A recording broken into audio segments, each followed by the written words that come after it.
wasn't going to feature any Japanese games for obvious reasons, because most of us are not fluent Japanese speakers and readers. I certainly am not at all.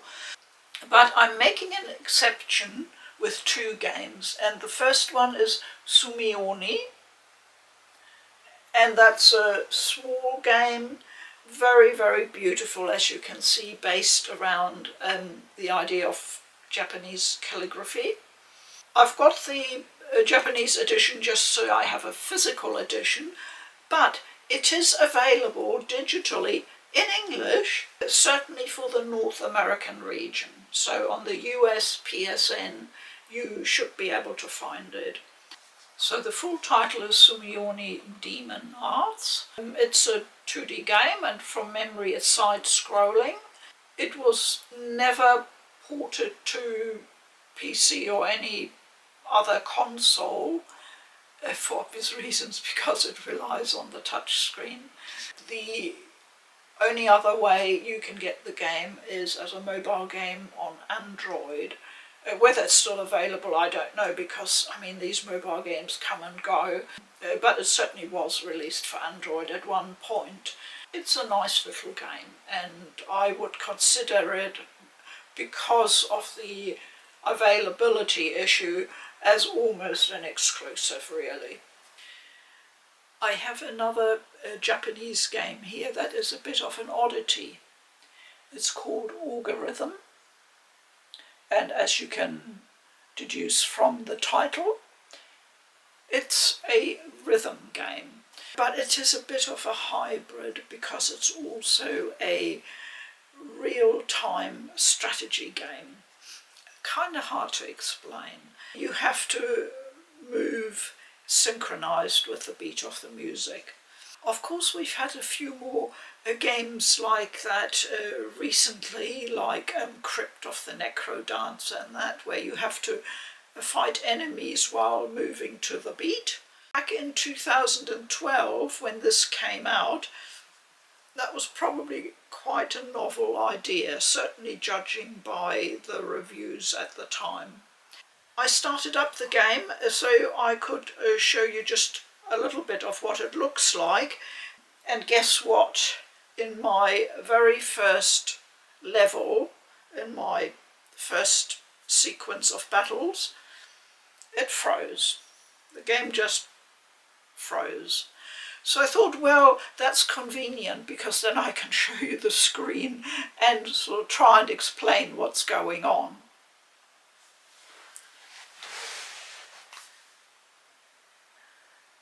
So this is the screen frozen in mid-play. As you can see, the game does not look visually terribly appealing. Your troops, your little warriors, coloured blue, red and yellow, are tiny. I think you'll agree. They really are tiny, and it's kind of hard to actually see clearly what's going on. They reminded me just slightly at first of Pikmin, but trust me, this is nothing like Pikmin. You are the main person directing things, and that's the god, or called the god, character, right in the centre where this big flash of light is, and where you need to tap in time to the beat. It is all touchscreen based, the whole gameplay, and to be honest, I think that's where it rather falls down. The game has a rating of 62 on Metacritic, and I'm actually slightly surprised about that. On the other hand, I have to be upfront and declare that I'm completely useless normally at rhythm games. I really am, and I don't play them very often, so I don't have a lot of practice. So you'll have to take what I say with a grain of salt. From what I gather from what other people have said in reviews and feedback, They said once you get into the swing of it and have a sequence where everything just flows, i.e. you get into the zone, really, that it's really great. But oftentimes that just doesn't happen. As you can see here in my frozen screen, I'm on level 1, which I really shouldn't be. It means that at some point I lost the beat just slightly, and it immediately gets you from max level when you have a lot of troops and the numbers keep increasing and they get stronger. The moment you lose one beat and one tap, you immediately shuffled back, and it's very easy to be relegated back to a low level, which of course then makes it a lot harder. So I suspect I was just short of being eliminated there on the battlefield when the screen froze.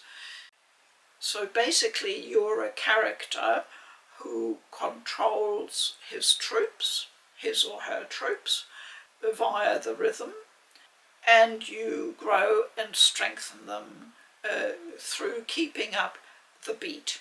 So you have to do that all the time and not miss a beat, and at the same time get your troops out to attack the enemies that come sort of shambling in towards you. You have very little control over the movement of your troops, and they sometimes go off and attack someone else. So it can get a bit messy. My biggest complaint is really the haptics. I found it wasn't consistent in the pressure which I used on the touch screen producing a consistent result. That was really the issue for me. If you are really well practiced and experienced with rhythm games, and in particular with ones that use a touch screen, you may not have this issue. That could just be my problem. But I have played a few simple rhythm games on mobile, like on my phone, and I don't recall having any particular issues there. So yeah, I felt I needed to mention that. So the combination of unreliable touch control, murky graphics, combined with the smallness of everything on the screen, combined with the limited control you have over your troops and how things can just go wrong quite easily without you being able to rectify it. All that made me not very inclined to just hang in there and practice, which is what I would normally do if I like the look of a game and I really want to play it and I just find I'm not very good at it. You just then put in the hard yards and practice. But I just don't have the feeling I want to do that with this game. I would rather spend my time playing something more rewarding, I feel. So I'm afraid from the playing perspective, it's a pass from me on Orgarhythm. However, I picked this up quite cheaply. I've seen copies around at really low prices, which in itself tells you something. I mentioned that Orgarhythm came out in 2012, so very early in the Vita's life. There is not a lot of information out there. It was developed by Acquire, who are normally a good developer, and published by Exceed Games. I have a sort of suspicion it might have been developed as a mobile game initially. I'm not quite sure, but it is listed as being or having been available for NVIDIA Tegra 3 tablet devices. Now that's now going back some time, and I would doubt the game is still available on mobile. If it ever was on Android, I have no idea. It's certainly not listed on my Google Play Store. I think it might have been one developed for mobile devices, and then because of the touchscreen functionality, ported straight away to the Vita. Now the curiosity is that it's a Japanese game.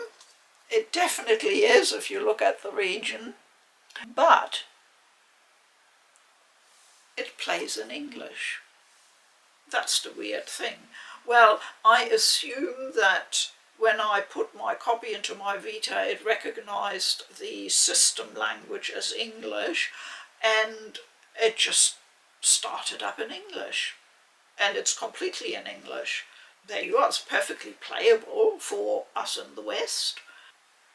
So if you wanted a bit of an oddity or curiosity in your Vita collection, a game that is probably not technically an exclusive, but comes very, very close, because I don't think it's available on any other current platform out there really.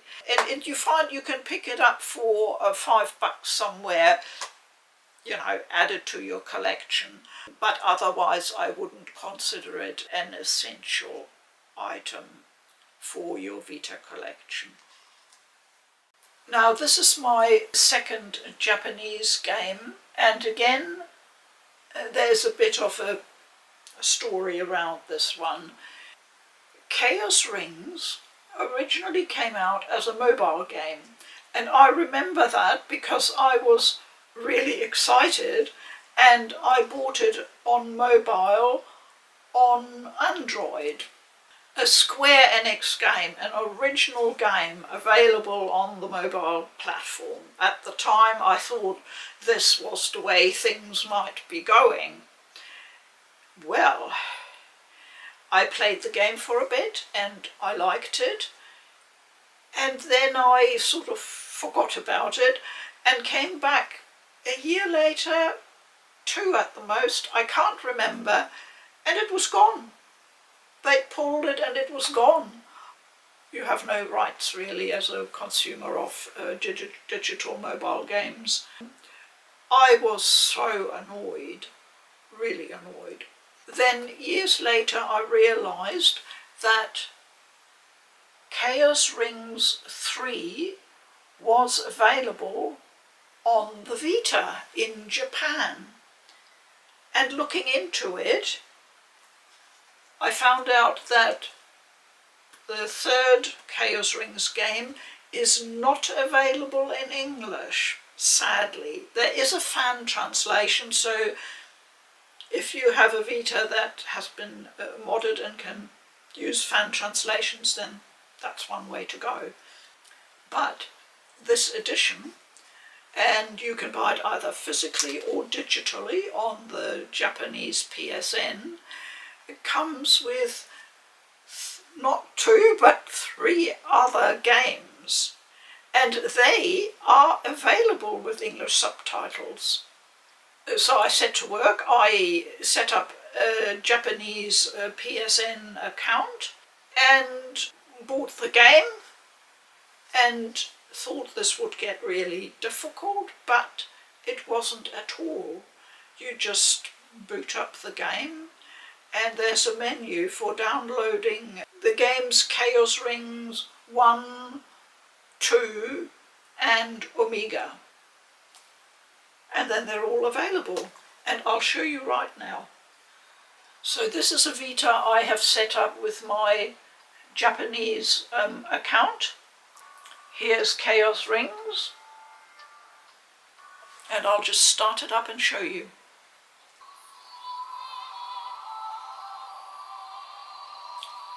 So this is the menu that greets you, and as you can see, here's the original Chaos Rings game. Here's Chaos Rings Omega and Chaos Rings 2. This is the start screen for Chaos Rings, the first game. And as you can see, the options menu, it's all in English.